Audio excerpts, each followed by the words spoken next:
श्री गुरुवे नमः। सिद्ध संतों की डायरी। आज दोपहर में अवकाश पाकर ठाकुर से माता ठकुरानी के संबंध में पूछा। माताजी को गए इतने दिन हो गए, उनकी तो कोई खोज खबर अभी तक मिली नहीं। वे क्या अब वास्तव में नहीं आएंगी? ठाकुर: वह कह तो दिया, कूतू के प्रति थोड़ा आकर्षण है। यदि आती है तो कूतू के लिए ही आएगी। जो सब महात्मा उन्हें ले गए हैं, वे लोग इच्छा मात्र से उस थोड़े से आकर्षण को भी काट सकते हैं। अतः उनके आने के संबंध में निश्चयपूर्वक कुछ कहा नहीं जा सकता। महात्मा लोग माँ के आकर्षण को तो ही काटेंगे ना। कूतू तो बच्ची है, उसका तो माँ के प्रति एक स्नेह है। ठाकुर: कूतू को क्या माँ के लिए कष्ट हो रहा है? वह कुछ समझ नहीं आता। कूतू की बातचीत, हंसी मजाक, चलना फिरना देखकर तो लगता ही नहीं वह एक बार भी माँ को स्मरण करती है। माँ यहाँ रहने की आशा से आई थी। उनके इस प्रकार जाने से सभी को बड़ा दुख हुआ। ठाकुर: उनके इस प्रकार जाने से अच्छा हुआ। ऐसे जाने से कोई हानि नहीं होगी, मंगल होगा। इस बार वृंदावन आने से उनको कभी वापस ले जाना संभव नहीं होगा। अपने स्थान पर ही वे रह जाएंगी। इसी कारण उनको वृंदावन आने के लिए बारंबार मना किया था। इसी समय कूतू ने आकर ठाकुर से कहा, बाबा, माँ पाठ सुनने आती है। प्रायः ही माँ को देखती हूँ, आज भी माँ को वहीं देखी। ठाकुर: वे कहाँ थी, कैसी लगी? कूतू: क्यों, माँ हम लोगों के पास ही तो बैठी थी, इस शरीर में नहीं थी। आज लगता है माँ अपने कुंज में आएगी। ठाकुर: हाँ, आ सकती है। मैंने कूतू से पूछा, कूतू, माँ के लिए क्या तुम्हें कष्ट होता है? कूतू ने कहा, कष्ट क्यों होगा? माँ को न देख पाने से कष्ट होता। माँ को तो कई बार देखती हूँ, अब देखना माँ आज आएगी। मैंने कहा, वह तुम कैसे समझी? कूतू ने मेरी बात से थोड़ा विरक्त होकर कहा, इसमें समझना क्या? सुने नहीं, बाबा ने भी तो कहा है। एकाएक इस समय कूतू ने ठाकुर से कहा, बाबा, मुझे ऐसा क्यों होता है? दिन के समय भी जब जागती रहती हूँ तब भी स्वप्न जैसा लगता है। ठाकुर: क्या कहती हो, थोड़ा स्पष्ट कहो ना। कूतू: सब समय रहकर मुझे लगता है जो कुछ देखती हूँ, सुनती हूँ, करती हूँ, ये सब कुछ नहीं है, मिथ्या है। सभी मानो स्वप्न देख रही हूँ। लगता है ऐसा क्यों होता है?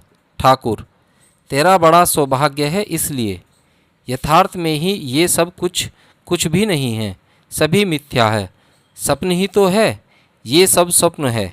स्पष्ट जान लेने से ही तो हो गया, और क्या। संध्या के थोड़ा पहले कूतू के साथ ठाकुर की ये सब बातचीत हो रही है। इसी समय एक बूढ़े आकर नीचे से ही हम लोगों को पुकारते हुए कहने लगे, अरे कोई है?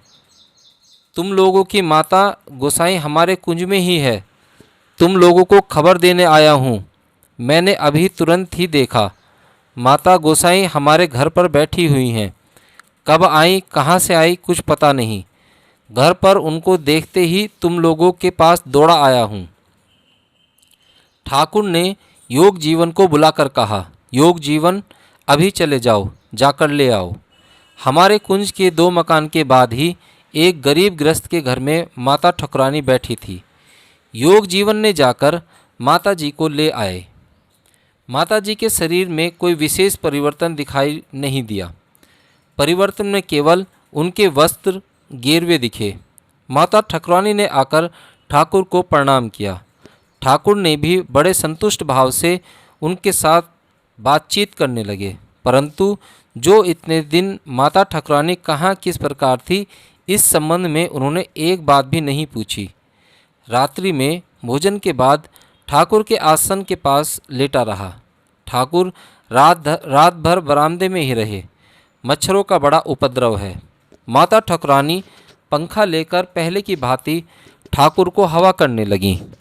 इसी समय योग जीवन श्रीधर आदि द्वारा माता ठकरानी के आकस्मिक अंतर्ध्यान के विषय में पूछने पर माता ठकरानी ने कहा, परमहंस जी 5 महापुरुषों को साथ लेकर आए थे। वे 9-10 फीट लंबे थे। सभी के सिर पर पगड़ी थी। वे लोग मुझे यमुना में ले गए, कहे यहाँ स्नान करो। मैंने स्नान किया। फिर वे लोग मुझे कहाँ किस प्रकार ले गए कुछ पता नहीं।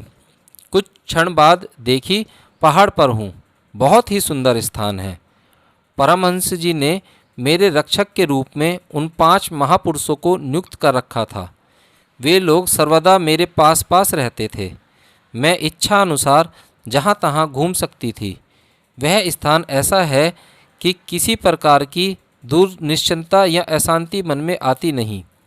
बड़ा ही आनंददायक स्थान है। वे लोग ही फिर मुझे यहाँ लाकर रख गए। आपने क्या आना चाहा था? माता ठकरानी, वहाँ से क्या आने की इच्छा होती है? फिर भी समय समय पर कूतू की बात मन में आती थी। मेरे पितृशूल की वेदना संपूर्ण रूप से ठीक हो गई है। इस रोग के ठीक होने से मुझे थोड़ी चिंता होने लगी। शरीर स्वस्थ हो गया है। अब संभवतः ठाकुर अधिक दिन मुझे अपने साथ नहीं रखेंगे। गांव जाने से ही भैया लोग मुझे पढ़ाई लिखाई को कहने लगेंगे। वह तो मेरे लिए यम यातना से और भी कष्टदायक है। पढ़ाई लिखाई न करने से भी नौकरी तो मुझे करनी ही होगी। उस समय फिर मुझे विवाह करने के लिए भी सब लोग निश्चित ही विवश करेंगे। इन सब उत्पादों से किस प्रकार उपाय से रक्षा होगी? हरिवंश पाठ के बाद आज ठाकुर से कहा, कुछ दिनों से मुझे बड़ी दुश्चिंता हो रही है।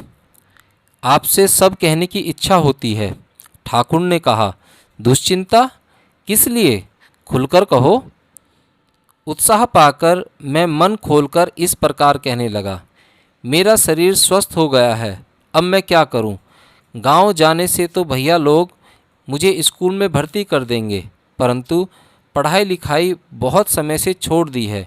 पुनः नए सिरे से पढ़ाई लिखाई करके परीक्षा पास करने की चेष्टा करना मुझे बहुत ही कष्टदायक लगता है। उस ओर मेरी रुचि बिल्कुल नहीं है। उसके बाद ये लोग यदि नौकरी जुटा दें, उससे भी अत्यंत कष्ट होगा। लिखाई पढ़ाई कुछ ही नहीं, नौकरी करनी होगी तो खूब सामान्य आय की नौकरी ही करनी होगी। नौकरी होने से तो फिर मुझे विवाह करने के लिए बाध्य करेंगे। विवाह करने से अपने परिवार का अल्प आय में भरण पोषण मेरे लिए कठिन होगा।